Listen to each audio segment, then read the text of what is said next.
Hey everyone, and welcome to Slamfire Radio for March 4th, 2021. This is episode 394. I am one of your hosts, Trevor. I'm another one of your hosts, Kelly. And I'm another one, Adriel. Hi, everybody. Hi, Heyo. I missed you. Aw, it's good to be missed. I got another A, though. Oh, good for you. Yeah, not an A+, though. She's tough. She's tough, man. What happened to the other points? Come on. Right? Yeah. Yeah. But can you be honors with A's, or does it have to be A+? I wouldn't No, know. you 'Cause can I've be. never- You can be honors with A's. A's. Yeah, I would not know. It's not a thing that I've ever aspired to. But yeah, you're doing Well, it now. But Yeah. I'm doing it now, yeah. Mhm. Well, I'm a grown-up now, you see. Mm. So I know the You had to importance. pay of for it with your money. Exactly. I sure did, yeah. Yeah, when you're paying for your education, you tend to care a bit more. For sure. But anyway, enough about that foolishness. Well, it could be the Great Reset, and you don't have to pay for it. True. Did you take it out on Because- loan? You Because should've why gotten should you student have loans. to work? Why should students have to work hard for, and we'll just, anyways. Hi. That was awful, Kelly. I Even know. for the standards in which we hold you accountable, that was awful. I mean, it just. burns I know. my I'm ass. here. As soon as I show up, you start tripping over your words. Like, I got to be careful. If I make a mistake, he's going to yell at me. Yes. Yes. What? I don't give a shit. Clearly. Clearly. You should have dealt better. So Yeah. good job last week, everybody. That was depressing, Thank you. but entertaining. Ian is definitely entertaining, isn't he? He is. He is indeed. Yep. He's a good man. He he enjoys is. scotch and the law and guns. Like, what more And do you want? wine With Coke. with Coke. Ugh. I was going to try that on the weekend. It didn't happen. We just That drank was lots and lots of Ian wine doing that? and whiskey. That's too bad. Yeah, I know. Right? That's too bad. I want to try it just to see what I'm missing out on. No, well, you will try anything. Yes. Mhm. Yeah, that's Yeah. true. It's probably Like your much better chili than... like his chili recipe would probably contain dolphin and or shark, right? Oh, I wish. No one wants a chili recipe that Adriel would make. I'm sure some people would. You're right. There are other people out there. Well, I'm Jeffrey Dahmer comes to mind immediately. He has a very similar palate, I imagine, to Adriel's. Mm-hmm. So you're right, Kelly. I'm sure there are other people out there that would enjoy what Adriel would eat. Mm-hmm. So yeah. So why don't we get into what we did this week in guns, which, of course, as always, is brought to us by the Calgary Shooting Center, Canada's premier shooting center or firearms retailer. This week, they got the Benelli M floor. It's the Benelli M floor. Remember when you were just That's when you telling me drop it. about, screwing up your words? Comes to bite you in the ass, doesn't it? Why don't you bite me in the ass, Kelly? You're all the way in New Brunswick. It's not going to happen. I didn't if I keep misspeak. It's the Benelli M floor. Yeah. It's the floor model. So the Benelli M4 black with telescoping stock is in stock at the Calgary Shooting Center for $25.30, which is I feel like it's up a little bit. But of course, I think most things are up a little bit these days. Everything is up. Everything is Depends up, on the day of the yeah. week. Saturday. Yeah. Yeah. Mm-hmm. So cool. Well, since I'm probably going to talk the longest and my name is first on the list, I will go first to discussing what I Okay. did this week in guns. So for a couple of weeks now, I've been working on getting my Maple Ridge Armory Renegade up and running. And here it is. Of course, my background, which is amazing. My background, for those of you who are listening and not watching, is Miss September from a couple of years ago in the Gun and Girl calendar. Mm-hmm. Always September in my gun room. Anyway, my Maple Ridge Renegade, not Renegade, is it Renegade? What the hell is this thing? Yeah, Renegade. Yep. That's the Renegade. The other Yeah. one's the Maverick. I guess I was thinking Grenade instead of Renegade, but I don't think Maple Ridge Armory is selling grenades yet. So anyway, Done. it's all done. Shout out to True North Arms for the stock buffer tube and all those little bits. The rest I had in stock. I installed a JP Industries single stage competition trigger in it. It didn't work right away. It had to be almost fitted because, it's not an AR-15 lower. The dimensions are a little bit different than the STI lower. So the trigger was a little bit proud, had some burrs there that needed to be removed to really get it to fit in and move freely. And then the set screws, the over travel, this is a phenomenal trigger. Single stage, real short travel, real short reset, and light 2.5 pound, 2.5 to 3 pound pull. And it has adjustable pre-travel and over travel. Those screws had to be readjusted as they would not, the trigger wouldn't function the way they were set up in this receiver. So I gave those a little bit of a tweak. The handguard is also Maple Ridge. It's the V1, I think. Yeah. The barrel is my IBI 7.62 by 40 WT barrel that I had purchased to put on a modern sporter, and the gas system was too long. We should have built it with a carbine length. We built it with a rifle length, so it wasn't working. It was accurate and stuff, but wouldn't cycle the action. Well, now it doesn't have to cycle the action because this is a lame straight pull. It's cool, but it's still lame because it's straight pull. I used the same adjustable gas block that I had when it was semi-auto and just closed it. Gas block is big because the journal on this barrel is big. It's not your standard 5.56 journal. It's the next size up. It'd be the same kind of journal you would find on a 308 barrel. And the gas block didn't fit with the handguard. So shout out to Denis. I assembled this at his shop last Saturday, and he threw the gas block on the mill and shaved it down a little bit so that it would fit under the handguard. So thank you to him for that. Yep. And then installed the scope with the Vortex one-piece cantilever mount, and I put a Vortex Diamondback, 4-16 by 44 first focal plane scope. I like that. I like the mount. I don't think I've seen the Vortex single piece cantilever mount yet. That's good. I'm pretty sure, Adriel, they do both the quick detach and the bolt-on. This is the bolt-on, not a quick detach. Mm-hmm. We were going with regular rings, but the eye relief was a little sketchy. And so I was a trade-off here. This is a little bit higher than I would have wanted, but it allowed me to move the scope further forward to get the proper eye relief at full magnification. So whatever, it is what it is. It's a hunting rifle, so chances are I might have clothes with a collar or something. So when I got a couple of layers on there, I'm sure that the cheek weld will be fine. I mean, it's fine now anyway, but I put the charging handle on the left side, which is fine. I mean, that way, you can cycle the action and keep your hands on the fire controls. But there's no lock. Like it doesn't, there's no bolt stop. It doesn't lock back automatically. If there's a mag in there, it locks back on the follower. But once the mag comes out, the bolt goes forward. So if I was carrying this thing slung, I'd be kind of concerned that the bolt might catch on my clothing and eject around or cause some kind of stoppage. So I think if I was going to carry it slung, I'd actually put the bolt on the other side. I'd have to do some drills with it on both sides and see drills. What am I saying? That's hilarious. But anyway, that's it. It's put together. When I renew my range membership somewhere, probably be down at Filthy's range first because I can get on there easier than I can in my own club. So as soon as the road is passable, I'll get my membership renewed and go out and sight it in. I actually have a whole pile of test loads left over from when it was that barrel was on a gas gun, and I never really went through them all. I was developing loads for accuracy with 3 or 4 different kind of bullets, Barnes, solid brass, solid copper, 110 grain. I've got some Hornady 125 and 110, and then I've got another Sierra 110, I think. So, yeah, I'll get out there and give those a test.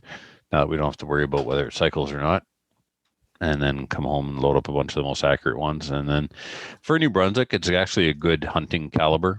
Mm-hmm. It's good for everything from varmints right up to whitetail and black bear.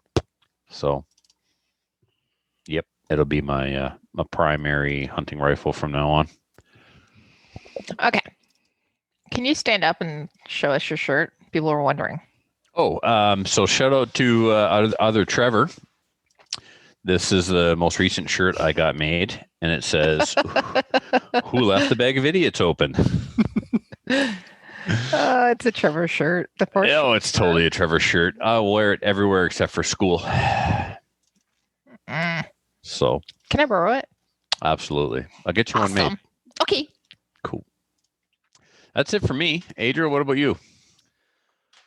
I went to the range, did some stuff there, did a little bit of shooting, whatnot. Trying to think of, let's see, Maple Seed Call. That was kind of interesting. We did like a shoot boss call and talked about shoot boss stuff.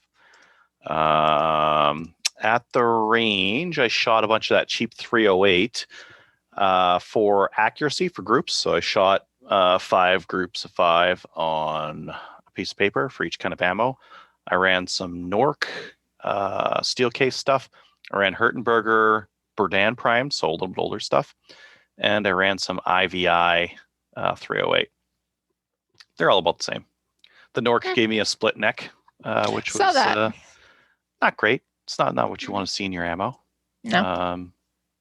Didn't really do anything negative other than that. It didn't like spray gas my face or anything like that, but it's just kind of tells you a little bit about the quality of the work that's going into that thing. The other thing I did was I shot that Carcano at close range, so 50 yards, and I wanted to see if the bullets keyholed because I couldn't get it on paper at 100. Is part of the reason why. Hilarious. With the tip of the front sight in the valley of the V-notch. I was aiming at the bottom of the target, the bottom corner of the target, and at 50 yards, I was still 12 inches high and about 5 inches right is what I needed to go. So I was still hitting high. That isn't great. I guess if I was to keep that Carcano and keep using it, I would get some JB weld. Build a higher front sight. It's temporary. You can take the JB weld off, and that's probably what I would do. I'm gonna keep in mind, like the gun's made for some old nasty 160 grain javelin of a bullet, and it's probably sighted in for like 200 or 300 yards. Yeah, maybe it's because your bullets weren't magic. That's a good possibility as well. Yep. I put up the Carcano video. Had a bit of fun with it. Yes, you did. Yeah. Threw 1 or 2 little references in there for the. Yeah, maybe you want to go to the library though. What's that? Maybe you want to go to the library though. Why would you want to go to the librry? Library. Our library's just opened up here in Edmonton. Oh, that's nice. Oh, the library. Yep. Yeah. Anyways, I was wondering about the keyholing because like the factory bullets I got were 264 in diameter, or 264 in diameter, and that gun wants a 268 bullet. But it spun them. It spun them fine. I was getting round holes, no sideways oblong ones. So it's stabilizing the 264 bullets. So you may not need, like depending on your Carcano, you may not need to run the 268. But you didn't get it on paper at 100, so I could if I knew where the hell it was hitting at 100. I know now. It's hitting 20 MOA high, even with the tip in the notch, and it's hitting 5 you MOA tip in right. the notch. That's what she said. Yeah. So 5 MOA what? Right. All right. Okay. It's hitting 5. It's hitting. No, sorry, it wouldn't be. It would be 10 MOA to the right because I was at 50. So 20 MOA high, and 10 right, and that's with the tip in the buried. Yep. Yeah. Gotta be hard to hit stuff unless you just JB weld it, right? You take that front sight, you'd make yourself a little like put some JB weld on the tip and then just put it right in there. Yeah. Little spit of JB weld on there. Off you go. I'm gonna leave you guys alone. I'm just gonna leave. All right. Just for a minute though. Just for a minute. Just a bit. Just the tip. So what else did I do? Spitfire. I did that video. That was neat.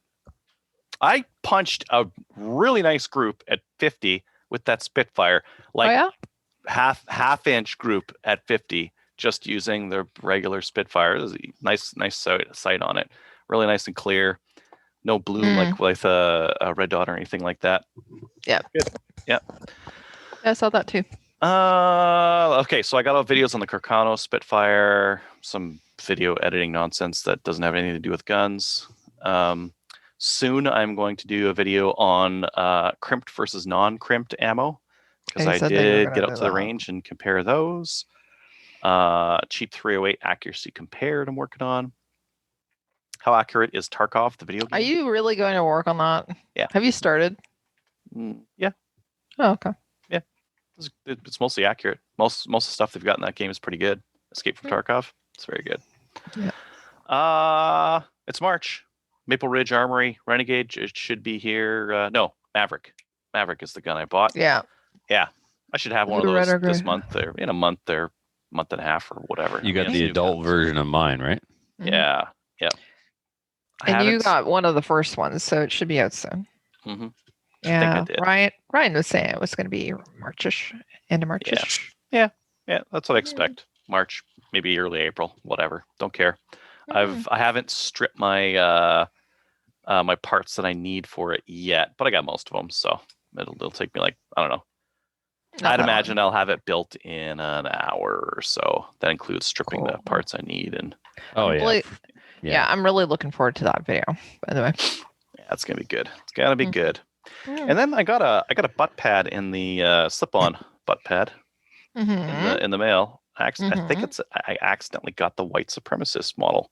And why do you say that? Yeah, well, let me just show you here. Like, so it's got this cross section, but if you squeeze it, you get like little Nazi, little swastikas. Oh, jeez.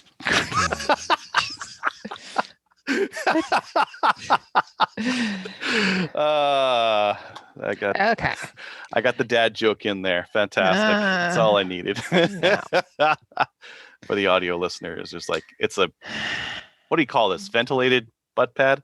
Yep. You like squish it down, you get the X's turn into like little swastikas. Or no, actually it's the wrong way, isn't it? Is that the wrong way? Is that the Indian swastika one? The one that's like not the white supremacist? Man. I don't know. You couldn't get us canceled. I'll try. Whatever you do, make sure you don't put it on like a Mauser. Jeez. Well, I think that'd be the best match, wouldn't it? No? Okay. No. Have yes. swastikas on Mausers. Yes. I have actually, never mind. You don't need to put more on them. I got a Deutschmark Model 1 youth rifle. It has a swastika on it.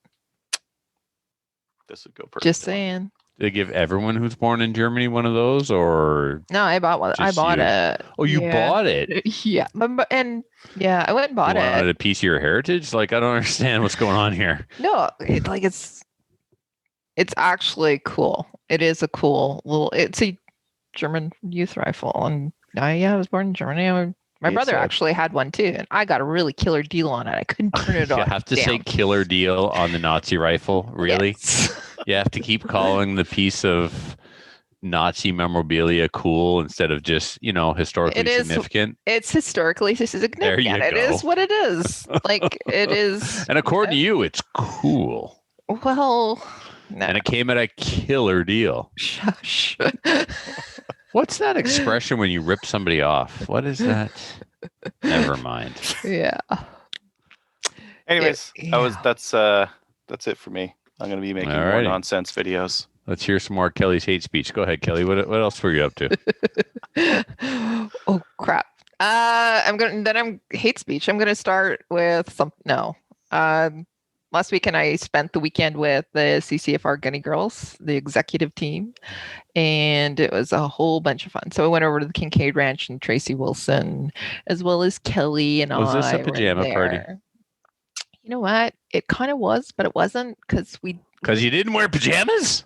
Yes. No, because we didn't have matching onesies. We kept saying we got to buy matching onesies. But we had fun. We drank some wine. We drank some 12 barrels whiskey, which is awesome.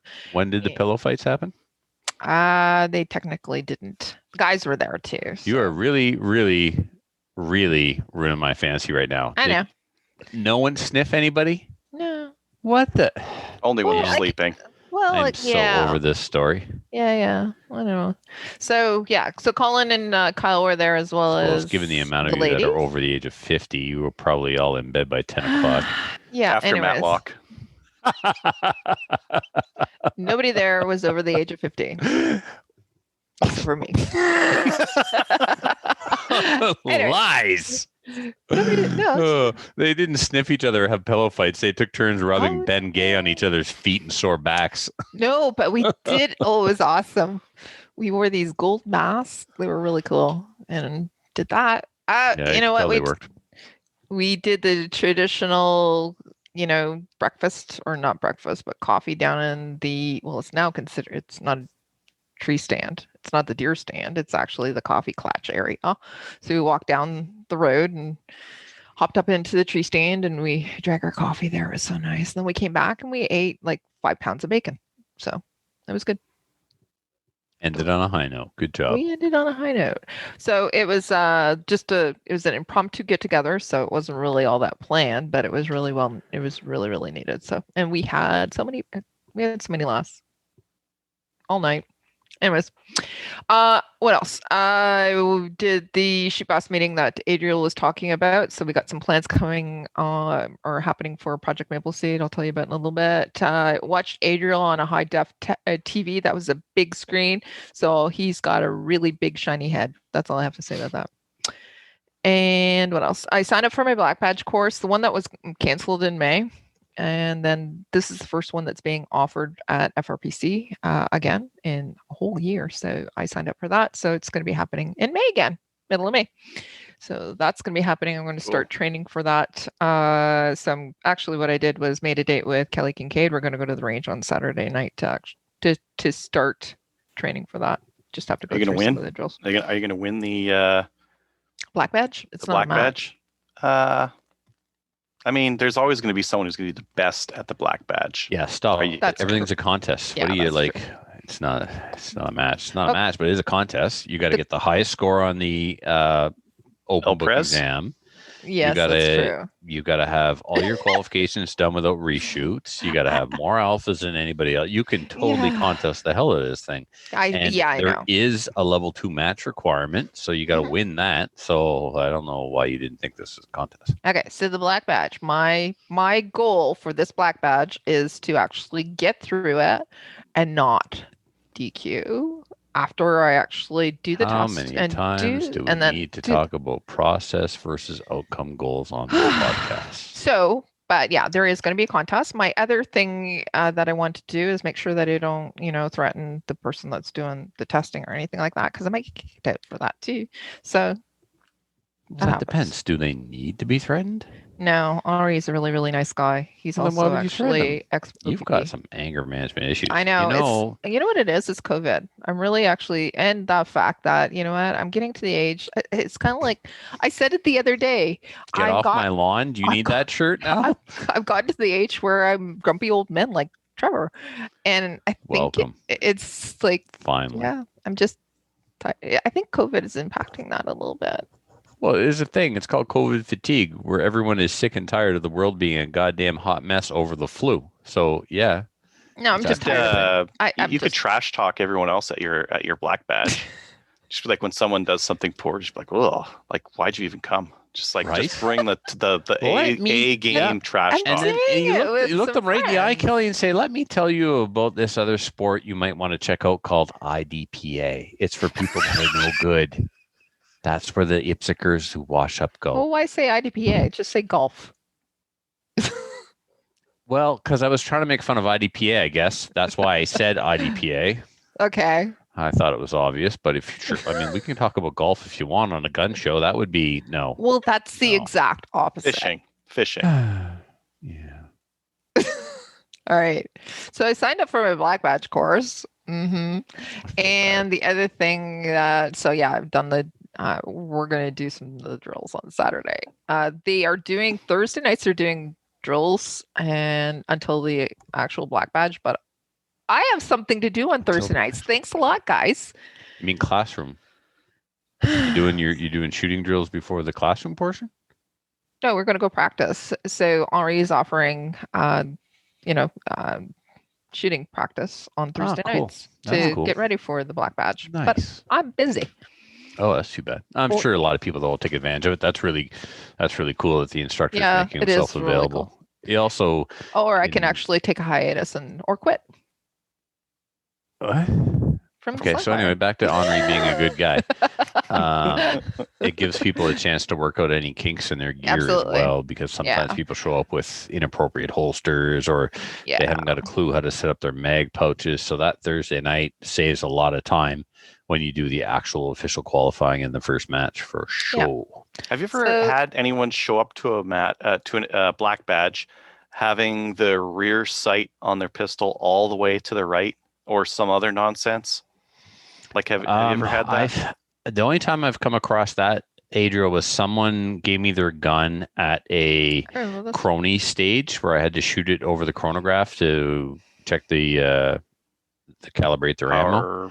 Yeah, the power factor. And they didn't tell me that they had a flinch that would make someone look like they're having a grand mal seizure, like a tick.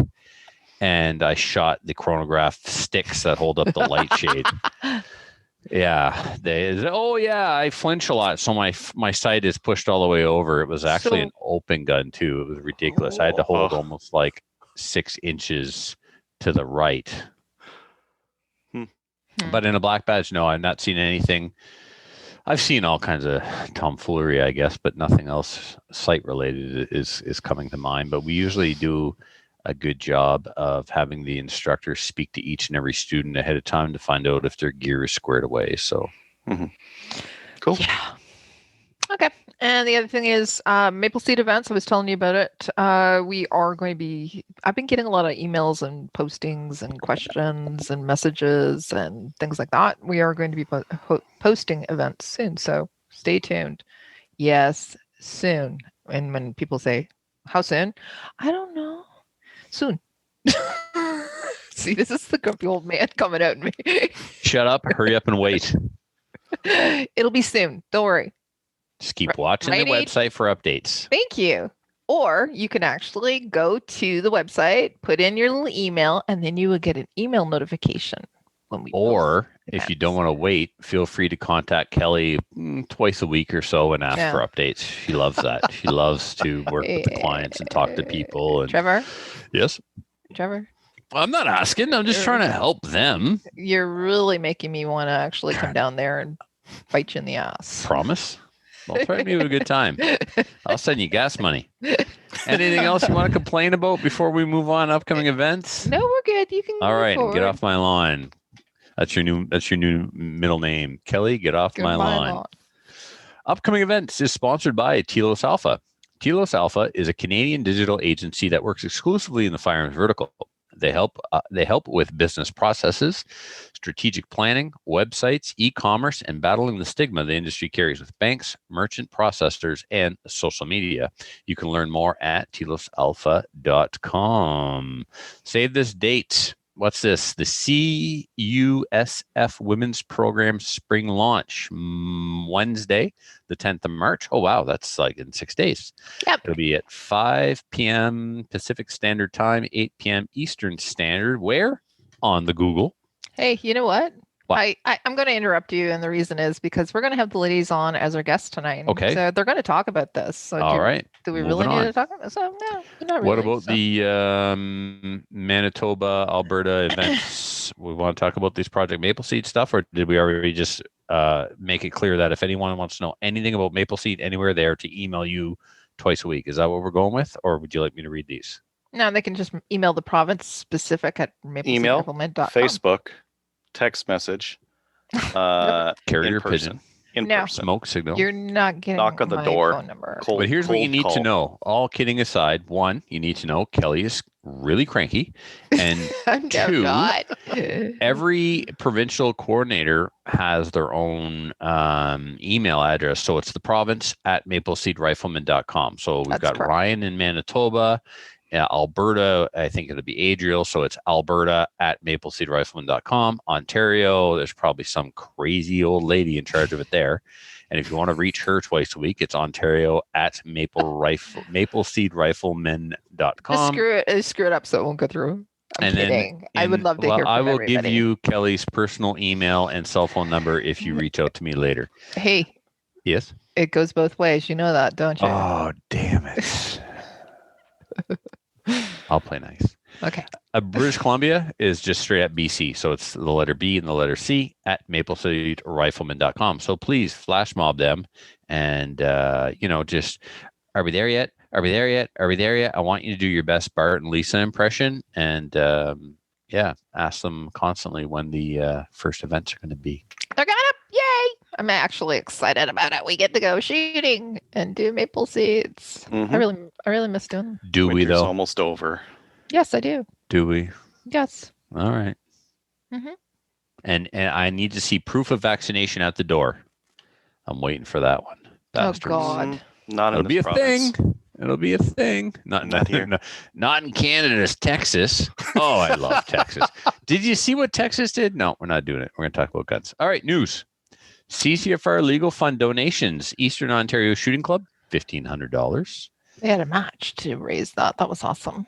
Oh, really? That's Mhm. excellent. I didn't know you guys were allowed to have matches in Ontario. Good for you. Numbers and squatting and yeah. Yeah, we're all back. So, like, New Brunswick is all orange, so we're allowed to travel. Well, we were always legally allowed to travel, but anyway, no one's going to use harsh words against you now if you travel between healthcare zones. March 7th, we all go to yellow, but I see certain gun clubs, and not that I want to call anybody out, but I'll start with Woodstock. Woodstock is having events, and they're saying members only. There's some clubs that are still doing that, and like we were talking about the other week there. They gotta let guests in because the shooting sports will go nowhere if you can't get into the shooting matches. You see, in Woodstock, there's a major dickhead by the name of Jeff Young who likes to pretend that he runs things. Oh, God. And this has got like a Jeff Young written all over it. He's the biggest prick I know and is really destroying that club. So I'm willing to bet that this is a Jeff Young policy. Moving on. You can reach Trevor for a lot. Oh, he can reach my ass and take a big kiss of it. Fucking jerking. Okay. What? Nothing. Oh, Tintina Gun Club in Faro, Yukon, $200. Awesome. Thank you very much. Okay, how many people do you think are in Faro, Yukon? I don't know. I don't think that there's very many at all. So there's probably dozens of them. But they made a donation. It doesn't matter. They got themselves on the map. They're doing their part for the fight, and we appreciate it. So every little bit counts. News. He's going to go and look at that, aren't you? 344 people there. That is a small town. Good for them. Yeah. Oh, there was also, so this first news story is related to the attack that happened in Nova Scotia last April. And a watchdog declares RCMP officers who shot at Nova Scotia Fire Hall during the mass shooting, they've been cleared. And I mean, is anybody surprised? And I mean, no, it was unfortunate, but I mean, I don't see what shit happens when everything is falling apart around you. So I don't care that they were cleared. I don't really care. I don't really care that they're cleared either, because when you take, like, we don't understand the situation of how much information they had or didn't have, and the court could probably dig into that a little bit more. It would have been it's going to be horrible, but they didn't hit anyone with rifles from 50 yards. They probably need to brush up on their marksmanship skills, because you should be able to hit someone at 50 yards with a rifle. Well, I'm glad they didn't. Sure, but at the same time, it's like we thought he was the guy. We shot at him. Shot at him or shot him? Like, it should be one or the other at 50 yards. They shot near him. Yeah. I thought it was like, oh, that's a pistol. At 50 yards, it's going up in a vertical string. That's some guy like hammering on a handgun and getting excited with it. As soon as this news article came out, rifles. They did that with patrol rifles. Oof. Ugh. They need to brush up on their accuracy. Yeah, big time. Yeah. The other thing too is the CERT report has been released. I follow a podcast called 13 Hours. It's a global news podcast about the the attack in Nova Scotia, Mhm. and they just dropped the bonus episode. The CERT report has been released. So, serious incident report. I'd be Have you curious listened to see it? if. No, I'm- not yet. I I'm just gonna saw go it and listen this to that. afternoon. So, Yeah, I think that. Let us know next week. Yeah, it's going to be Yeah, what's interesting. on it? I'm curious, like a little bit curious about it. yeah. All right, just before we say goodbye to this, again, imagine the fallout if they actually had hit somebody as well. So I'm glad that they didn't. I They mean, cleared them. We don't know what was going on. We don't know what was going on, but what we do know that it was a massive cluster. You know what? even if they had hit somebody, Kelly, I still think they would have been cleared. Oh, because, I know they would have, Yeah, no, but again, it would have just been lives destroyed all around on all sides. Like, Mhm. you know, I'm not going to armchair quarterback it because just Nope. everything was a shit show that day. So Yep. you can't say, well, they should have did or I would have did, or it's just not appropriate at all. So Yeah. I'm glad they were cleared because it just wouldn't help anything. I mean, is the training mistakes were made, training will improve, and people will learn from this. And hopefully, if ever we have another incident like this somewhere in Canada, the response will be better. So It's hard to imagine that any training will make any difference because the last times we've had incidences like this have been never. We've never had an Well, incident where no, but someone I dressed mean- up like a cop and went on a killing spree. So like I think one of the issues is that these kind of things happen are fairly rare, especially in Canada. Yep. And 30 years from now, if someone does it again, all that training will have been gone by then. 30 years, they won't be training for this kind of thing in 30 years. yeah, it's just I You probably respectfully know more. disagree. You probably know more about it than I do, though, because you have been listening to more of the podcasts on it, whereas I'm totally armchairing this from and not paying a lot of attention. Well, the areas that I think, based on the things that I've read and the things that I've heard on podcasts, that will be improved upon, I hope, are the breakdowns in communication. Totally. Yeah. Yeah, that was huge. And I mean, I'm sure lessons were learned from the Moncton incident, but I don't see that any of them were really applied here. Like the No. response was the one thing that I can't get past, no matter how much time goes by, is using Twitter when they can buzz everyone's cell. Not everyone has Twitter, but almost everyone has a cell phone. And if you had done a media blitz on public radio, AM, FM, on the local like CBC stations, Just the emergency alert system, because we all and got not out. just because No, what I mean is everybody's going to first everybody. and foremost that Yeah. should have been used. Yeah. Not Twitter. There's no excuse. You're talking rural Nova Scotia, where some people don't have, never mind, don't have Twitter. They don't have Wi-Fi or internet at home. Like, stop it. What are you thinking? Twitter's That where you go to complain about people. Everything. It's not where you go to get like pressing news. Yeah, and as a society, anyone who calls 911 to ask a question should be charged. Mhm. It's for emergencies only. And whenever something goes down, idiots start calling 911 to ask questions. Like, what's the first thing they say? 911, where is your emergency? Yeah, is it true there's a shooter? Shut up. That just pisses me off because that caused problems. There was another supposed, they thought there might be an active shooter like a week later in Halifax or something. They thought there were shots fired, and 911 system was almost crippled because of all the morons calling to ask questions. Never call 911 to ask questions. Like, find out your local detachment's telephone number. Anyway, all right. BC targets gang and drug violence in new gun bill. Adriel, did you put that in? Yeah. I don't know if it's going to go through or not. I don't know what BC's legislative environment is like or any of that kind of stuff, but this did get tabled today, I believe. This is first reading. And they're basically adding on a whole whack load of extra stuff. I don't think this is going to survive a charter challenge. there's a whole bunch of stuff in this bill that I don't think would survive a charter challenge. Now, like, and that's because there's stuff that's like by far in addition to what the federal government it requires. There's stuff that's like way past what Quebec's tried to do and succeeded at doing. And I just don't think a lot of it will stick. But this whole thing, like the police or peace officers can ask to see your guns whenever. No.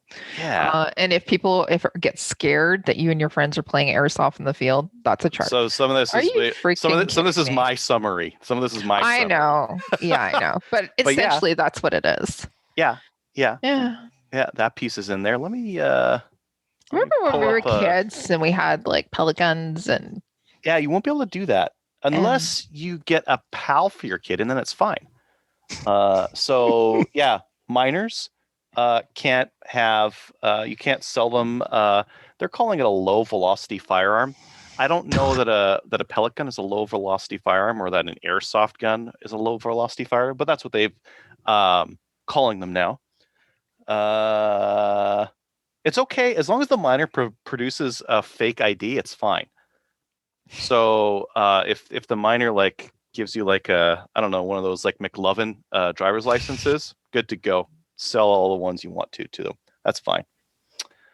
But yeah, there's all these like really weird rules now that they're trying to put through for minors transporting or carrying or storing these low velocity firearms. So like pellet guns and airsoft and that kind of thing. It's real weird. Like I get it. They don't want to get teenagers to get like shot by the cops when they draw out their airsoft pistol on the cops, but teach your kids better and they won't get shot. True. There's some like weirdness around like where you can store or transport a gun to in terms of like property. Like realistically, we're gonna have to wait for Ian to do a video on this one. And like I don't know what the likelihood of this thing going through is because it's some provincial bill. I'm not sure if this is likely to move through. Ian actually talked about that last week. He said that this is ripe for charter challenges, and he doesn't see, even if the Liberals enact it, he doesn't see the municipal handgun bans actually going through. Just because. So, and just to clarify, this is for Bill 4. This is the BC one. I know. Yeah. Sorry. Yes. They're making like they don't want gang members going to shooting ranges, so their solution to that is like everyone's going to log everyone who goes to a shooting range. Okay, if you just don't to have give a license, you a pro tip, they don't go to the range. What they do is they go to Jane and Finch and use that as that's the other side of the country. This is in BC. I know. I don't know. I don't know where. Okay, where in BC are they going? Motorcycle gang members have been to ranges. Yeah. Some are smart enough to take their patches off. Some not. True. That's true. But like this doesn't stop them from going to the range. This just like logs it. It logs it in some paper book somewhere that no one's ever going to look at. Some CFOs want that book handed in. Like I don't know if they've ever asked for it here in New Brunswick, but the CFO requires a login book at New Brunswick ranges. Well, we've got login books at we got login our ranges. Yes, as well. But it depends. Yeah, okay, a lot of people have login books, but some clubs have them because they want them. Other clubs have them simply because the CFO mandates it. So just to say we have one doesn't mean that it's there because the man says it needs to be there and that it's then collected. Well, the difference is like the ones that are at most ranges are to prove like this person with this restricted firearm potentially had a restricted firearm, went to our range at this time, right? Or on this day. So that if they get stopped by the cops on the way home or something like that, I guess there's a paper trail on it, right? This is different because this is, well, if they don't have a license, they have to provide, I think it's like 2 pieces of ID. If they're not outside of a direct route between home and range, they shouldn't have to prove anything. But Quebec, with Quebec has Law 9 and Law 20, one of those two requires that if you have a restricted firearms license, you need to go use it at a range once a year, and that has to be, and you have to document that. So the CFO is collecting that stuff there in Quebec because it's Quebecistan, And Canada's rules aren't good enough for us. We need our own because even the Constitution says that we're distinct and special. So, screw those guys. The logging to paper, like that might be something that they do and they never digitize because that's like a total pain in the ass to digitize all that paper. So it's probably just like put in a big pile and thrown away once every 2 years or so because the pile gets too big. I'd imagine that's what they do with most of this paperwork. Same as if you were to go into a Cabela's or Canadian Tire and like buy powder and fill out the crappy little paper slip. No one's digitizing that. No. That was my handwriting. My printing's awful. That's good for nothing. Let's see what else is on here. Yeah, so ID. If you get pulled over with a firearms charge, they'll impound your vehicle. There's like a whole huge, humongous section on here about that. There's some parts around inspection, search, and seizure. So the standard MO right now is like if you're on the way to the range, you get pulled over by a cop, and they say, "Hey, it looks like you got a gun in the back. Can I see that?" You'd be like, "No, it's in my car. I'm not going to do that." You're not going to be able to do that because they're going to be able to just ask for it. So. Duty to permit peace officer to inspect certain weapons and things on request. A peace officer who's exercising power must permit inspection of a weapon or thing that appears to be a firearm or a prohibited device or ammo, or I don't know why they'd examine ammo, but it's in there too, just to cover their bases. Which is ammo can just go off, odd. This is prohibited ammunition. It's like, what is it going to be? Like AP? This is API. It's got an incendiary in there. Tracer. Yeah. And a whole bunch of other nonsense. Again, like I don't want to speculate on this because Ian's ultimately a lot better of a source for this kind of thing. So I don't know how much deeper want to go on this Bill 4 thing without just. Did he say he was going to do one? He won't, because this is a fairly overreaching and that's the thing he does. One thing that was interesting, did you see this part right at the end? Wait, where is it? Motor vehicle, where's the Firearm Act? There's a part where it's like this repeals the Firearm Act. What? Look at this. This bill repeals the Firearm Act and replaces that act with a new act. Oh my. Well, first of all, provinces cannot repeal a federal act. Or no, they can't do that. So maybe this is like a can't possibly work bill. That's a possibility. Right. Anyways, I don't really know how much I want to talk about this because it just turned out to be nothing. The Queen signed it, That means that bitch. I'm just saying that there's no way in hell that a province can actually override the Queen. Well, I don't know why we should be picking, leaders by whoever can like pull a sword out of a swamp. It seems like you should have some sort of democracy or something like that. I didn't vote for the Queen. No. No, you did not. Although you live in Canada, so I can't pull an accurate enough quote off of Monty Python to get that right. Yeah, that was a good. I know the scene you're talking about. I can't pull any quotes from it either, but excellent, good job. I tried. I half-assed an attempt and I failed miserably. Good job. I think I was getting it anyway. I knew it was a Monty Python. That whole King of the Brits dialogue there. Yeah, I don't remember voting for this king. Yeah, no, it was good. Yep. I think where you went astray was pulling the sword out of the swamp. I think you kind of yeah. All right, redeem yourself. Anywho, do the next thing. Czech Republic, they're going into a lockdown, so there's going to be a shortage on CZ products. Is what they're saying. Lame. Yeah, but what? They bought Colt. Are they going to produce in Canada? Not sure. Because I'm pretty sure Colt Canada came as part of that. Yeah. Are they going to produce in Canada? Are we going to have CZ Canada products? I have no idea. That would be amazing. However, it would be. If you're CZ or anyone else, you don't touch Canada with Trudeau in charge. Why would you invest any money into producing anything when Trudeau is beating his sunken in girly chest about taking everything away from us? Like, because they can pay Canadians 30% less than Americans. And then export it to the US. Mm-hmm. Oh, that's why. Interesting. Touche. 70 cents on the dollar. I sit corrected. Wow. When has that ever happened? Maybe you weren't paying attention. It literally just happened. Try and keep up.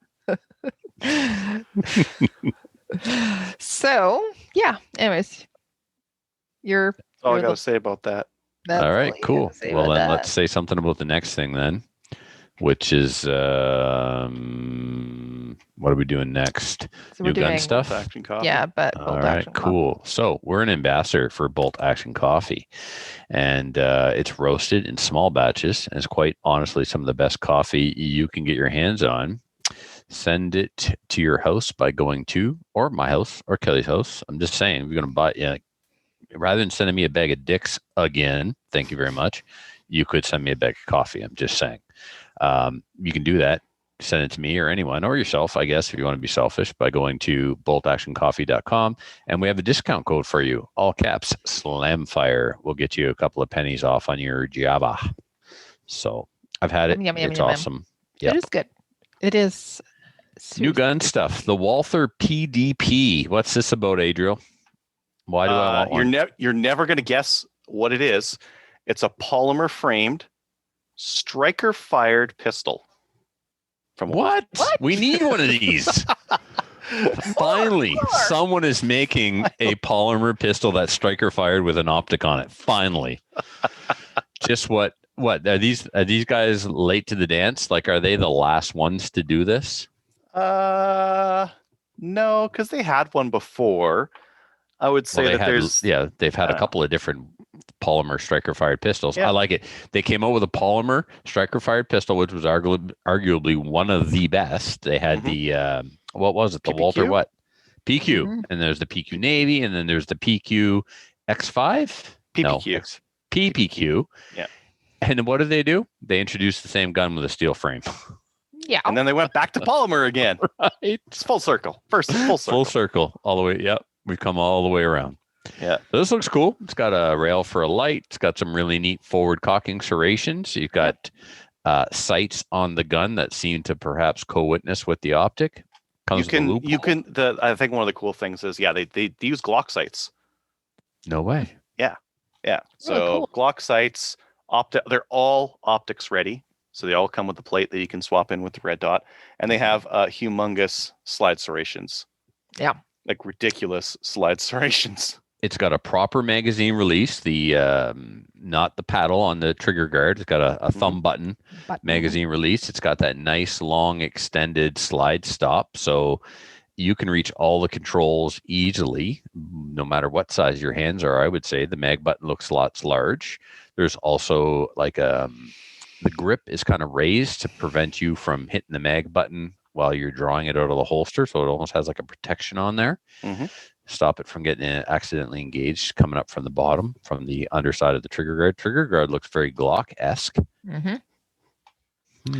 I haven't watched very many reviews. I watched Vickers Tactical review it, but that guy is such a shill that it's impossible to even see what's going on.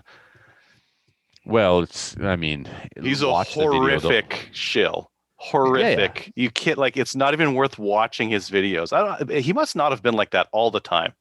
Well, no, this is what he does for a living now. So he wasn't always like that. He used to kill people for a living. Now he gets paid to talk about guns. So is he a shill or is he a smart businessman? I think he's a smart businessman. Right? Yeah. You guys are way too nice. The biggest shill, the biggest example of a shill I ever saw, and I love this man. I've trained with this man. I have mad respect for this man, but he did do this one thing, which made me question his shill level, and that was Daniel Shaw. Daniel Shaw did a video once upon a time about why he would never carry a 1911 until he got paid to do so.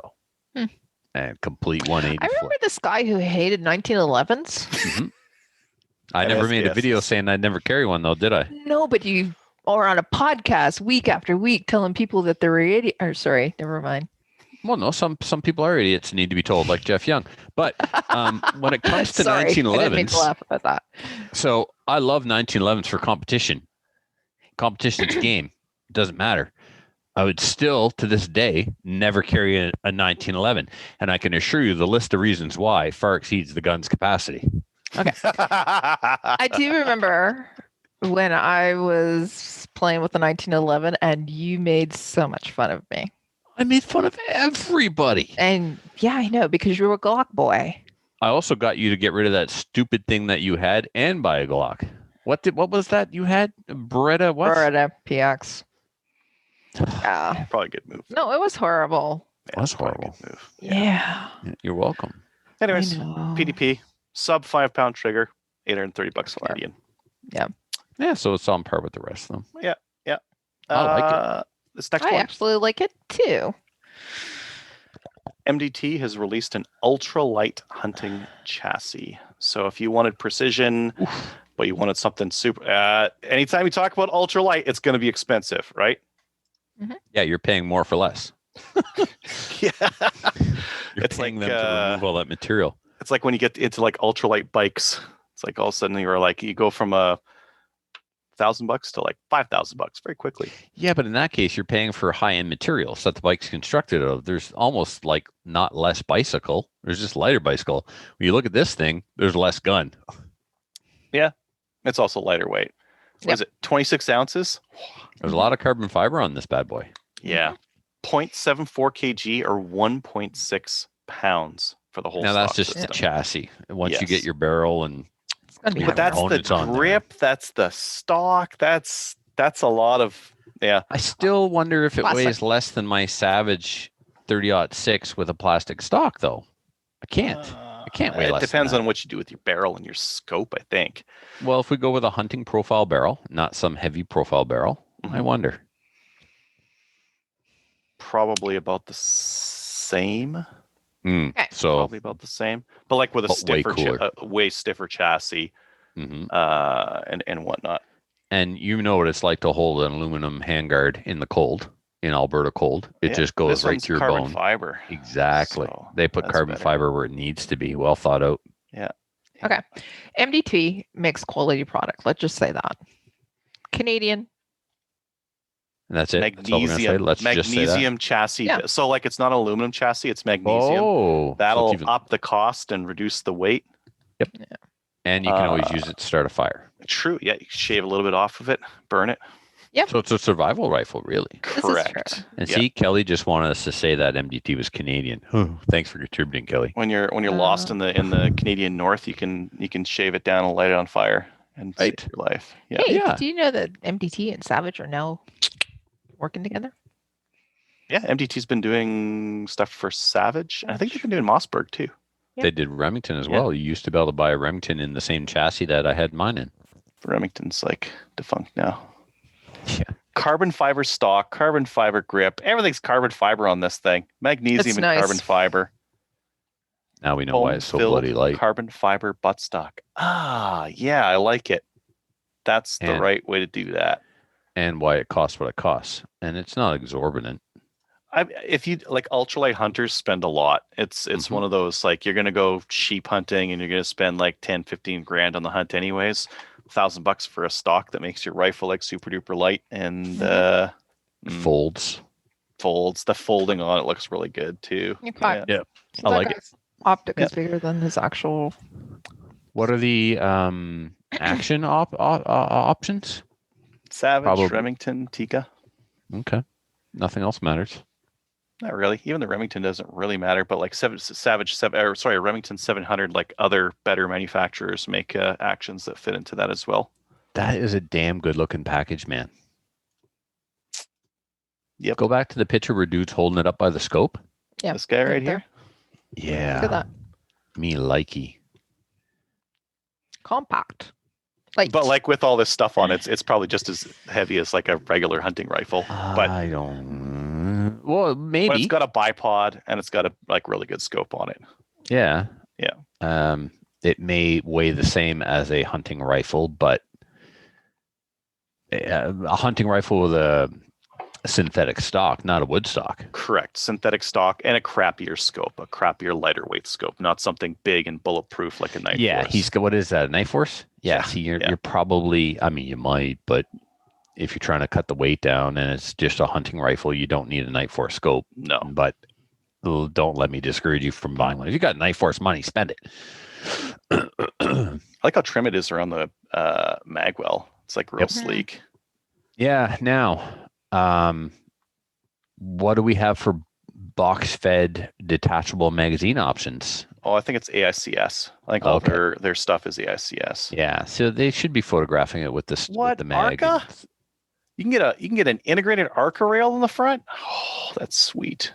What's an ARCA rail? It's like a standard rail for that the PRS guys use, and it's what they mount their bipod to. You can move the bipod back and forth very easily, better than you can with M-LOK, like more conveniently, because you can use like a little torsion nut or lever to like undo it and then move it forward or move it back or whatever you need to, and move your stuff around. Interesting. Yep. Neato. Cool. All right. Okay. Cool. What's That's all I gotta next? say about that. So you gotta say about that? All So, right. all right, let's get into the main topic. For tonight's main topic, we're having the ladies from Cusif, which is the Canadian University Shooting Federation Women's Committee, and they're on to talk tonight about the women's event that's going to be happening to celebrate International Women's Day. That's happening on, well, International Women's Day is on March 8th, but we're going to be having an event on March 10th. So I wanted to say thanks for coming on tonight, ladies. It's great to see you again. So Thanks, Kelly. Great to see you too. Yeah, thanks for having us. awesome. So we have Casey and Deneen, they're from Lady Guns, and we have Regina, who's from Cusif. So, well, I was going to get you guys to introduce yourselves. You've been on before, so that you're old hats with this, and we've been doing the circuit with podcasts. So, yeah, if you've watched some other podcasts, you probably have you probably know these ladies. But Regina, why don't you actually tell us about who you are and what you do with Cusif, and then we'll go on to Deneen and Casey. Yeah, for sure. So as Kelly said, my name is Regina, and I am part of Cusif, and I'm the director of the Cusif Women's Program. So Cusif, so the women's program, what should I say with Cusif? So Cusif is a whole, so Cusif is an organization that we help university clubs, firearm clubs get started, right? Yeah. So that's like our main goal of helping the universities, like whatever students are that want to create their own club at the university to get it started, whatever existing clubs already are, just like assist them with whatever they need, right? We also have like some shooting competitions, right, here and there, and we go from coast to coast. So we have there's universities all the way from Vancouver all the way to the east side of the country. So that's pretty cool. Yeah. And then for the women's program, so what we're doing is just trying to encourage for women to come in and be part of this community of people, right? So just show them that, hey, we're here and we want you to come and try it out too. See if you like it, right? Other than that, just like going with your dad or your boyfriend or whatever, you can go out with other women that also like to go shooting, right? So we're doing it online right now, and we have a social media page, and it's really connecting women together, right? Just he's like, hey, she shoots, you like to shoot, why don't you guys go shooting together, kind of thing, right? So that's really what the women's program is, just encouraging women to go out and get shooting. Okay. And it's fantastic. The reason why it's so fantastic is, one, there's a lot of mentors that are in our community, like Deneen and Casey, but we also, what you're doing is bringing women that are university age students, basically coming in and getting them to shoot. Not only are they the next generation of shooters, or they are this generation of shooters, but they are also the people that are going to, are basically, they're just starting to vote. They're making some inroads with voting and changing some minds. So that's just really, really important to get more and more women into shooting. And it's fantastic, all the work that Cusif is doing, but also with the women's community as well. So thanks for that. I'm going to come back to you in a little bit, but sure. Deneen, do you want to introduce yourself? Sure, happy to. Thanks, Kelly. So Deneen Tomlin, I'm the founder of Lady Guns. We operate out of Calgary and across Alberta, and now we've extended our reach into BC as well. Casey's going to share with you some of our exciting updates if we get the chance later on, but we're a program for shooting, hunting, and outdoor adventures or activities. We like to get women and youth out, and we really love when it's women bringing their kids or mother daughters or sisters we've had a number of those kind of pairings show up at our events, and we would really like to get out in the community, as you said, Kelly, and try and encourage women by letting them see ladies like us on the line shooting firearms or mentoring other shooting and hunting activities. So that's what we're doing. Awesome. So I'm going to get Casey to introduce herself as well, but I do want to actually come back to you. I want to get you to tell us a little bit about the Women's Day event that we're going to be having here in a second. Casey, why don't you introduce yourself as well? Oh, thank you very much.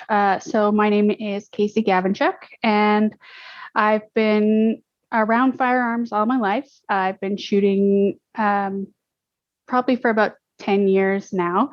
Deneen and I took our level 1 NSCA instructors course about 6 years ago now, and we actually became the first women instructors outside of the US.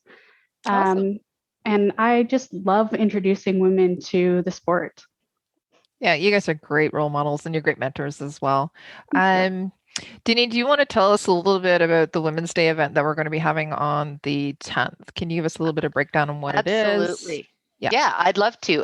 So I know that there were 4 really bright women that got together and came up with the idea of celebrating International Women's Day by bringing together some amazing women. So what we're going to do on Wednesday, March 10th, is we're going to be joined online in an online format by some Canadian female Olympic shooting athletes. And so these are women that are going to share with us how they got started, what their training programs look like. We can talk about not only their shooting, but maybe diet, exercise, some of that kind of stuff, and what it really takes to compete on that Olympic stage, or maybe the Commonwealth stage, or whatever it is. But these athletes are amazing ladies, and so we're looking forward to having a chat with them. And then we're also really fortunate that we've got sponsors with Cusif that are sharing some prizing with us. So you have to be there to win, and we really want people to join to meet these amazing ladies and to win some prizes. So like I said, it's Wednesday, March 10th. It's 5 p.m. PST or 8 p.m. EST. It is free. Everyone is invited, all people. And I think to your point that you've said before, Kelly, we'll be hanging with our peeps. Yep. And but it's not women only. So if there's some guys out there that want to come and join us, by all means. So how do you get signed up for this? You can go to the Cusif Women's Instagram page at Cusif Women, CUSF Women, or you can go to the Lady Guns website. That's ladyguns.ca on our webpage and our Facebook events page, and you can register straight through for it that way. So I think that about covers the event. We're really excited to have it. Great. I'm actually going to take the link itself and I'll put it in not only our show notes, but I'll post it on our social media accounts as well. Perfect. So and if I can just add one more thing, I forgot to say, we're hosting it on Lady Guns Live. So not to confuse people, it's we're hosting it. We're super proud to be doing that for Regina and the Cusif Women's Program. So don't get confused. It's being hosted on the Lady Guns Live platform on behalf of Cusif Women. Yeah. So we were going to get to that. Casey, do you want to talk a little bit about that? We've been talking about Lady Guns Live for the past couple of weeks now on Slamfire. Do you want to tell us all about the series that you guys have been doing with Lady Guns Live, what it's about, and where people can actually find it as well? Yeah, sure. So before COVID, we used to hold ladies' nights at the range. Usually we tried to get out twice a month. But then COVID hit and everything got shut down. So we decided to do a virtual ladies' night to try and keep everybody connected. So we have had some really awesome topics that we've had a chance to talk about. And we've invited special guest speakers. So we've had Lisa Roper. So she was she is an advocate for women and youth in the hunting and fishing. She's an author and pro staff for Cabela's, Bass Pro Shop, Len Thompson, and Tracker Side by Side. And then we had Amanda Fisher, and she is a competitive IPSC shooter. So she's the top lady production class shooter in Alberta. Sorry, I'm reading it so I don't get it wrong.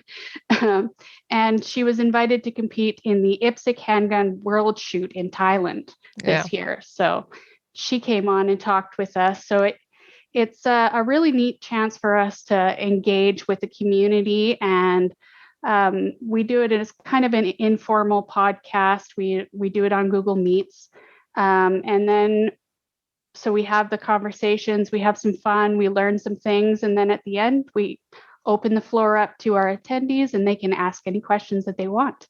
Yeah, and you can you videotape these or you record these, so you also upload them on YouTube as well, correct? That's correct. Yes, you can find it on our YouTube page, which is Lady Guns. And we've got we're trying to do one every 2 weeks about so we reached out to some professional archer, and we're also going to do some stuff on coffee and cooking, optics, dogs training, Oh, that's all awesome. kinds of different things.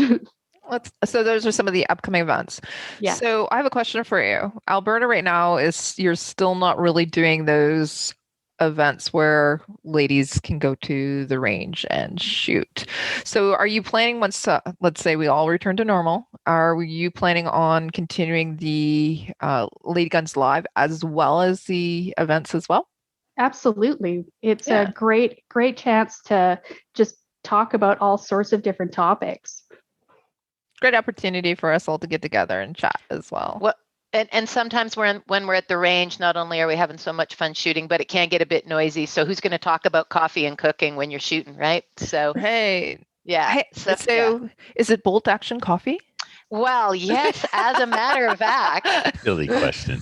As a matter of fact, and as you well know, they've partnered with a spice company, and so we may have the chef and the creator of the rubs coming to join us, so we can talk about cooking and coffee, or cooking with coffee. Hey, we should get sponsored by them too. Okay, an ambassador for okay, but yes, I know that they've partnered with a spice company, so that's perfect. Not only, so quick segue over back to the Women's Day event. Regina, do you want to talk about some of the sponsors? Because I know Bolt Action Coffee is one of the sponsors for that too. So do you want to talk about the sponsors for the Women's Day event? Yeah, so we were very fortunate that we have Cabela's Outdoor Fund. So they're one of our main ones that donated a whole bunch of money to Cusif and the Cusif Women's Program, right? We, of course, have the amazing ladies from Lady Guns. We also got Project Maple Seed. Yay! Of course. Vortex, Stoger, Stittsville Shooting Range, and Can't Forget About Beretta. Right.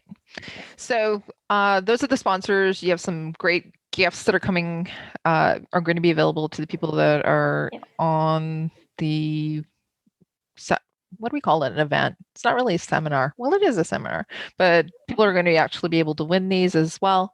And so one quick question about this. Do people need to actually be members of Cusif to win the prizes, or do they have to be members of Cusif to participate in the call? No, you don't have to be a member of Cusif. If you want to come and participate, you can go ahead and sign up for the event. So we're gonna do like a big giveaway that's gonna have a whole bunch of different components to it, a whole bunch of different prizes, and the giveaway is gonna be, all the information for it's gonna be on our Instagram page. I will be posted in like a couple of days for it. So, but the main thing for the giveaway and any of the other prizes that we're gonna be having on the event, you have to be part of the event. Okay. You can't just do all the stuff on Instagram and not be part of it. So you have to be part of the event to win any of the prizes. Okay, so you have to be there in order to win. If you're not there, you're not going to win them. Perfect. It's not like the Vortex Razorback the other night. You had to be a Cusif member to win that. Yeah. Hey, if you do want to be a member of Cusif, it's $30. I think so. I think it's 35, isn't it? 30? Or 30, they 35? moved up to I 35? probably should sign up for it. Anyways. No, part of the Yeah. committee. We're not even I members. know. I should be a member. So sign up for it. You will be helping to get university age students some events and support some clubs. So do that as well. So just get out there and support that too. You did talk about the Cabela's Outdoors Fund. What that is. Do you want to explain how that works as well? Because it is really, really important. It's supporting Cusif. Yeah, so pretty much when you go to Cabela's and you make a purchase, at the till they'll ask you if you want to round up. And if you do, whatever that money you round it up to, right, that amount of money will go into the fund. And then that fund's used to donate to organizations like us, right? So yeah, that's pretty much what it is. So if you go to Cabela's, shop often, donate often. Exactly. Yeah, right. Yeah. Round up. Exactly. Yeah. So, Denise, do you want to tell us about I know you're doing the cooking show and some other things that are going to be happening on Lady Guns Live, but do you want to tell us about anything else that you guys are planning for the upcoming year? Anything Absolutely. special? Well, I just happened to have a great call with our friends at Call Sign 66 last night. And we have settled on all the details, and we're just going to sort a date out now for a Women's Rifle 101. Cool. So for those people that aren't quite ready for one of their fundamentals packages, that's the 2-day rifle package, this will be the try, the try, get out there and try it kind of plan. So I've got a few things in front of me here. We're going to be shooting out to 300 yards probably. We're going to be getting to play with some great glass and so scopes, but also we're going to get to use hopefully some loopholed spotting scopes and some binos and playing around with that. He says we're going to learn the fundamentals of a long game, so we're looking forward to that. And we'll be shooting some hunting rifles, some 6.5s and some 308s. So yeah, really excited about that. And we're going to do that in partnership with Gothic Line Armory, Call Sign 66, and we're going to see about getting some ammo from one of our friends. So I won't mention that name yet until we confirm it. Oh, well, I think we know who you're going to go and approach. So we've got that going on. We have had so many requests to do Adventure Day again. Yeah. So we're going to put that together, and hopefully you can get out and join us on one of those, Kelly. So Adventure I'm so Day. sad that I live in Ontario and you guys are out in Alberta. Like, serious. Fun times, but it'd be way more fun if you could join us. So yeah, so our last Adventure Day was first aid in the morning. It was rimfire fun over the lunch hour, and then it was a beautiful 3-hour horseback ride in Kananaskis, followed by a wine and cheese. So it was a full day of fun and meeting a bunch of people and just really enjoying each other. So we're going to have a bunch of stuff like that going on, and we're talking to Maple Seed, and so Adriel and I have been emailing each other. We're going to get some things sorted, hopefully, on that, and the list goes on. So thanks for asking. Yes, we've got lots going on, and I guess last, we haven't announced it yet, but as Casey said, our ladies' nights have been totally squashed by COVID, and so we're gonna be throwing some stuff out so that you can do one-on-one with Lady Gun, meaning I'll come out and shoot with you, and you and your daughter, you and your sister. I've got some ranges lined up, and we'll be able to do some of that within the COVID restrictions until we're open to having group events again. That's awesome. That's fantastic. You guys are such great ambassadors for the sport. We're just gun junkies. I know. Well, I know that. You're my peeps. You're my people. But yeah, no, that's fantastic. And yeah, I do wish I was living in Alberta instead of Ontario so that I could, participate in all this. So you can always visit. Yeah, but then I have to quarantine there and back. Let's get over this COVID thing, and then we. That's right. Yeah. So, do you want to tell? I'm kind of spilled the beans on where you're located, but where are all your events? Obviously in Alberta, but where in Alberta can people actually get a hold of you? So we're actually located mostly around Calgary, but we've been asked to come out to Red Deer now. I have had a couple requests for Fort McMurray. Is a little bit farther. And then I'm also traveling back and forth between Calgary and Kamloops. So I'm working on some stuff for Kamloops now too. That's awesome. We're going to do some shotgun days out there and here in Calgary. So we've got both indoor and outdoor ranges, shotgun, pistol, and now rifle. So if we can just get some of our safe queens out, maybe we'll be able to add some AR work too. That'd be awesome. Let's Wouldn't hope so. Yeah. Where can people actually get a hold of you? So you're all over the place. I know that, but where can people get a hold of you on Instagram and Facebook and email? Yes, absolutely. So- So our webpage, we have a brand new shiny website at ladyguns.ca. Casey toiled away for months. We've got a forum in there. We're going to get going where women can find women for shooting, hunting, sharing, swapping gear, sharing stories, what have you, referrals and recommendations. So ladyguns.ca. Facebook is Ladyguns. Instagram, I'm Ladygun YYC, and you can find Casey there as well. And we are on Pinterest as well. So we are looking for ambassadors that want to help us write content, create content, and really showcase the women across the country that are part of this amazing community. Pinterest And is of coming course back on up. YouTube. Check out their YouTube channel as well to get all the Ladygun Live pieces. Yes, thanks, Casey. Forgot about YouTube. It's new. Forgot. Pinterest. Pinterest is picking back up again. I have an account. I haven't been on there in probably about 6 years, but I'll go back. I'll have a look at yours. They haven't forgotten about you. Yeah. Regina, do you want to tell us about Cusif, especially Cusif Women's Committee? Where can people actually contact you if they want to be sponsors or if they want to volunteer? Where can they find info about it? So specifically for the women's program, the main way that you will reach specifically me would be through our Instagram page. Okay. The other way you can go to the Cusif website at the volunteer section, and then you can I think it's just write an email or something, just letting us know you want to be a volunteer. And then you can either, if you just want to volunteer for Cusif as a whole, or if you want to specifically volunteer for the Cusif Women's Program, just write that information there, and then that will get back to me, and I'll reach back out to you. But yeah, so if you want to reach me directly, it would be definitely the Instagram page. But yeah, for Cusif, we have the website, we have Facebook, we have a separate Instagram page that's for just Cusif as well. So we are kind of over the place too. And I believe, do we have a YouTube page? Yes, we have a YouTube page too. And a podcast. YouTube. Yeah, and a podcast. Yeah, that we were recently on. We were just exactly. Yeah.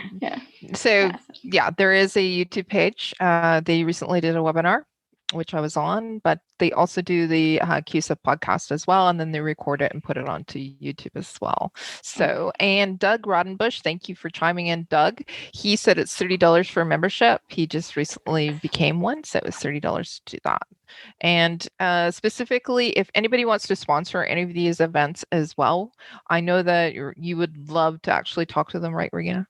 Yeah, absolutely. So if you do want to sponsor the events, getting more women into shooting, getting more university-aged women into shooting, it'd be great to have different sponsors on board as well.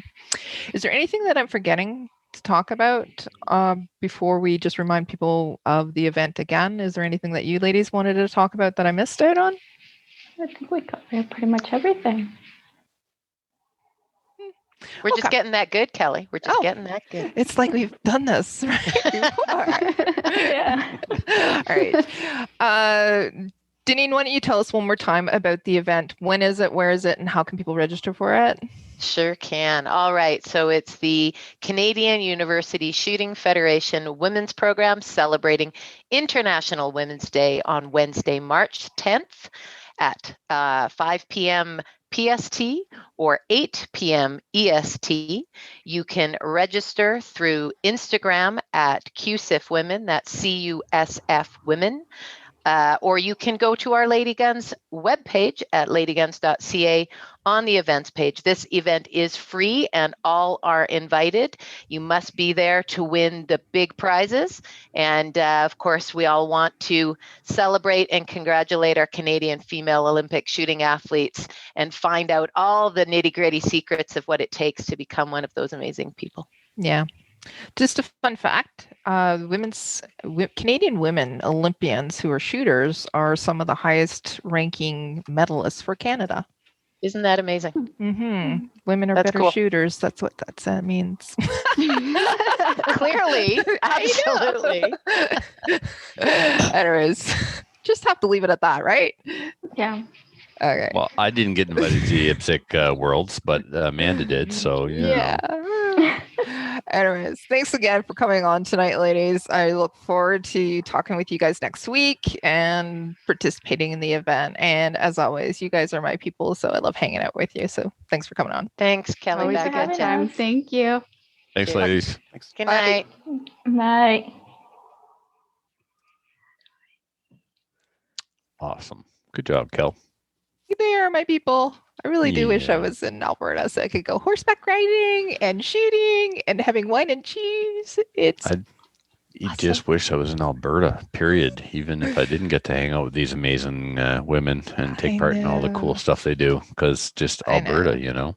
I know. Alberta. Yeah. All right. Ready to carry on? Yeah. Gonna keep on sure. keeping on with some listener feedback. Listener Yep. feedback is sponsored by Armory DC Gunsmith. Armory DC Gunsmith is a full-service gunsmith who specializes in firearms refinishing. He offers heart blue. I was in the shop the other day, God, here we and I thought he was closing up because it was clean, like so clean. Like normally the workbench has like project. I looked at the workbench, went like, are you shutting down? What's going on? What's going on? Couldn't believe it. Shout out to Denny for cleaning up the shop. It was amazing. And yeah, I took over. Yeah, I took over and made a mess of the bench, but I was so apprehensive, like I was so conscious of how clean the shop was. I kept putting everything exactly back where I found it and putting everything. I made a little mess and put it in the garbage. Anyway, oh, it was such a good time. Saturday morning, black coffee and cigars and gun work. It was so good to be back in the shop. Anyway, Armory DC Guns. Has he sold like a whole bunch of stuff recently? Oh yeah, yeah. And if you're looking for ammo, I know he's got lots of ammo. 308, 223. Good prices. 40, 45. Yep, good prices. Better than what you're going to find anywhere else right Relatively now. good prices. No, good prices compared to everything. Like more than before, less than now. I can say that. More than before, less than now. Yeah. So like his ammo now costs more than it did a year ago, but Okay. less than everybody else's does today. Mhm. Yeah. What's shipping like? So, well, it's when you take a package I know. and the truck know. comes to pick it up I and it know. takes it somewhere else. That's what shipping is like. Yeah. Kind I of like how you meant- got dropped off on your parents' doorstep in Germany with your Nazi youth rifle in your hands. Christ. Jeez. All right. You So should see it. It's beautiful, though. It really is. it's historically significant. It is historically accurate. Just like you. and- Ha ha. He offers hot bluing, parkerizing, Cerakote finishes. Oh, he got a new Cerakote oven, like the same one that they use at Cerakote. Baller. He's balling out of control. It's awesome. He also does wood and steel refinishing as well. Check out his inventory of new and used guns, firearms, accessories, optics, and more at dcgunsmith.ca. You can follow him on the Facebooks and the Instagrams as well. Just look up DC Armory, look up Armory DC Gunsmith. Right. Let's go. I recently put him or featured him on our saw Facebook that. pages Yeah, as very well. nice. So you guys really should click on his link and go check out his inventory. He's got some great stuff there. Yeah. So, and Denis is a great guy too. Well, he tolerates me. So anyone who I can know. tolerate my existence in He their deserves space, a medal. right? Very Yeah, patient. Like he employed me. Okay, I know. like hello. Okay, maybe he's crazy though. Oh, it could be. Yeah, Could be. maybe. Could be. Could be. Could be. Mhm. Mostly, I'd say he's just tolerant and understanding, unlike you with your Nazi rifle. This first email comes to us from John, and Kelly would like to read it. It says, "Hey guys, love the show. I found out about a year ago and haven't missed an episode since. So congratulations." Also a very tolerant, understanding individual. Yeah, no kidding. I have a question from episode 392. Kelly had mentioned a couple of times about crossbows being on the chopping block for C21. I know this is a firearm podcast, but I was wondering if you could just touch on that a little bit and why they would be banned. I have scoured the internet and read Bill C21, but I can't make sense of any crossbow ban from that. Just looking for a little clarification. Can't talk, since I was considering buying one in order to expand my hunting season this year. John. So, John, what I did was I pulled up specifically where it says in Bill C21 crossbows. It is specifically the act to amend by adding the following section from section 1010, which is the emergency orders, or basically when it's the red flag one. And so if you go into 1010, point 2, it's the emergency prohibition order. It is specifically, it says basically that the judge shall make an order prohibiting a person against whom the order is sought for possessing any firearm, crossbows, prohibited weapons, weapons, prohibited devices, ammunition, and prohibited ammunition or explosive substances. Ooh, we get C4. Of all such things for a period of not exceeding 30 days as specified in the order beginning on the day in which the order is made. So it's specifically mentioned when we're talking about the red flag, or actually it's 30 days. It might be the yellow flag. Yellow flag. Well. Yeah. So they can take your crossbow, even though it's not a firearm. Just saying. Any sharp sticks in your house, butter knives, gone. You know, do you think those lawn darts would be included in this too? Oh yeah. Come Those are weapons of mass destruction. Mm-hmm. Yeah.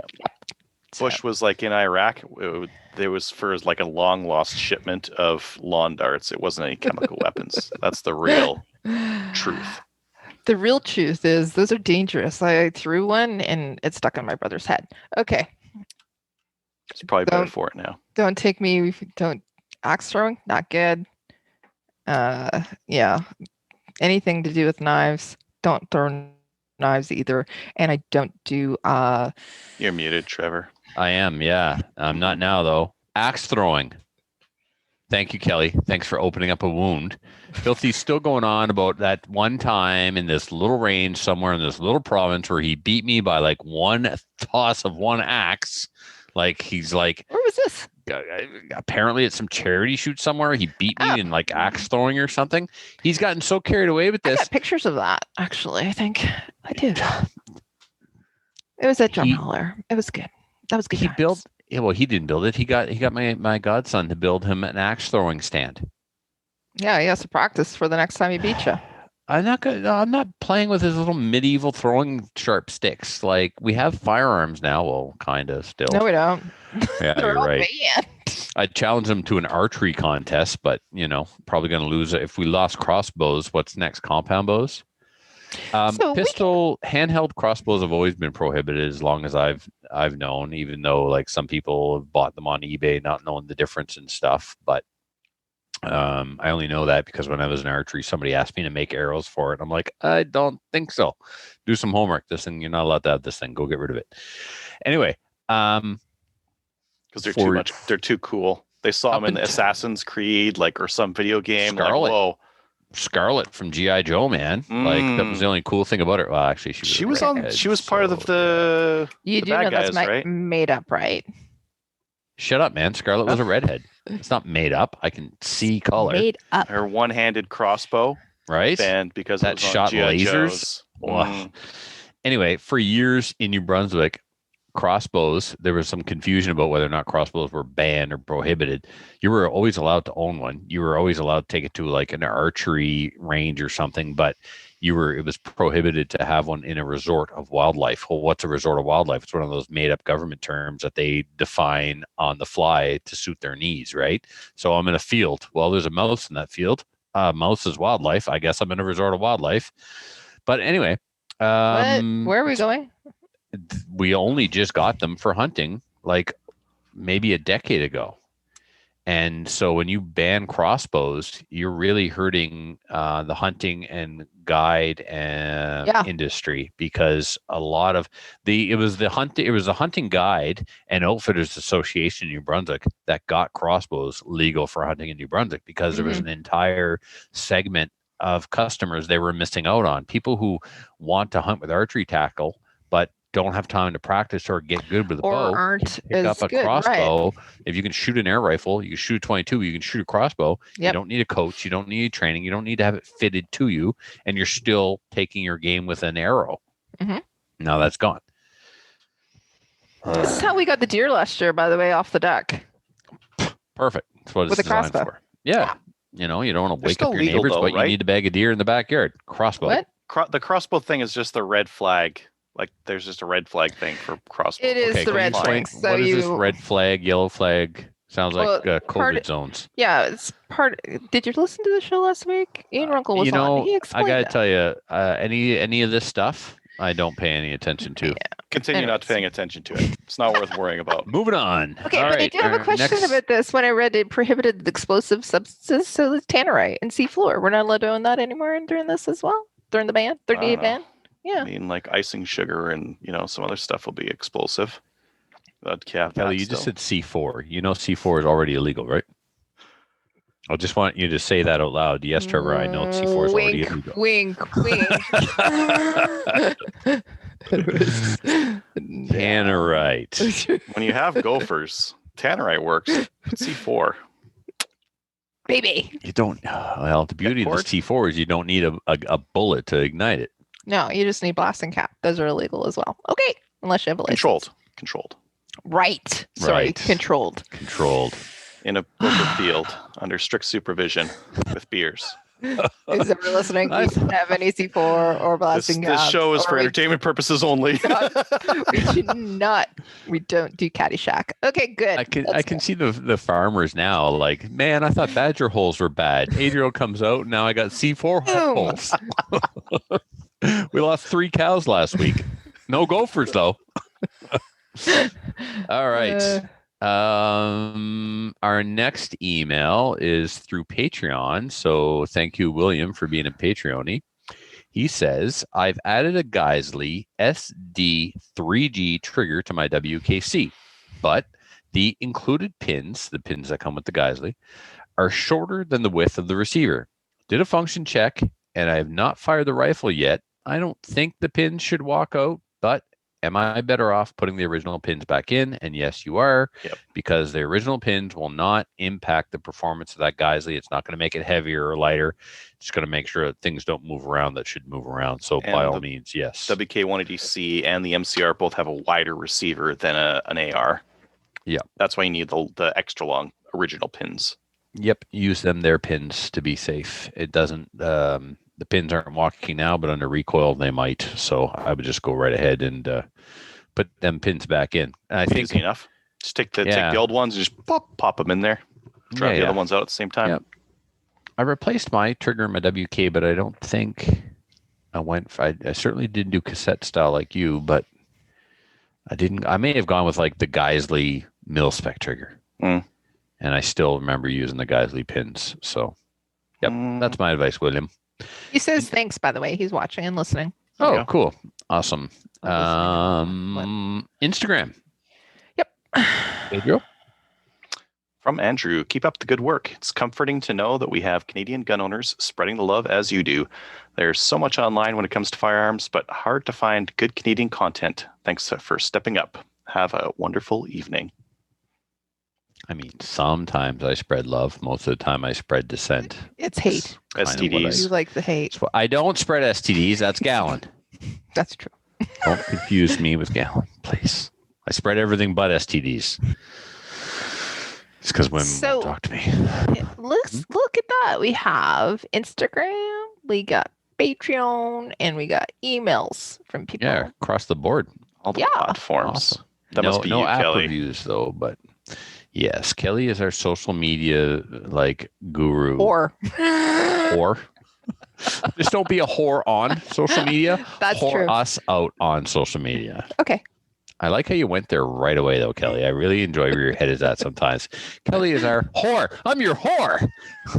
So everyone can call Kelly Slamfire's whore. No, Yes. You're a whore. You're our whore, and you said it first. So now I can say it with really like impunity. saying that word, don't you? That you're our whore? Yes. I'm enjoying this at a whole level I never expected I would. I said social media, not Slamfire. There's a caveat there. Well, Yes. you are Slamfire's social media whore. Executive whore. That sounds pricey. There we go. That's better. Yeah. Classy. It's like, I'm not your secretary, damn it. I'm your administrative assistant. I'm not your whore. I'm your executive whore. My fishnet stockings ain't got no holes in them. I need a full $50. Money up front. God. Okay. $50 in New Brunswick? Is that it? Oh my God, $50 in New Brunswick will get you For Toronto's for his last part, yeah, $50. Jesus, $50. Wow. $50 you're overpaying. Like 6-pack of Alpine and a pack of Players Light. Done. I mean, fishnet. Anyone will get in your car for that. Lots of places you can get fishnet in New Brunswick. Yeah, but I don't mean like legit fishnet that you would like catch smelts with, dummy. I mean like nylons. You keep telling yourself that, Trevor. Yeah. Oh God, I would love to see a trailer trash individual wearing fishnet stockings made out of actual fishnets. That would be amazing. Oh God. Yeah. You know what? There's probably somebody walking around downtown Bathurst right now with that. They'd be easy to find because there's only one street downtown. I know. What are you picking on poor Batters for? Just saying. Better. It's an easy target. Yeah. All right. New Patreonies. None new this week, but to all of you who are Patreonies, thank you so much. To those of you considering it, you can sign up by going to patreon.com/slam/Slamfire Radio. Shoutouts. I will start. I have one to Denis. I mean, I shouted him out a bunch already, but it was for opening the shop on Saturday so I could go in there and do some work. And to other Trevor, those, you know who he is. You guys call him by some other name. Matter, Trevor. Whatever. It's a matter of opinion, I guess. You social media whore.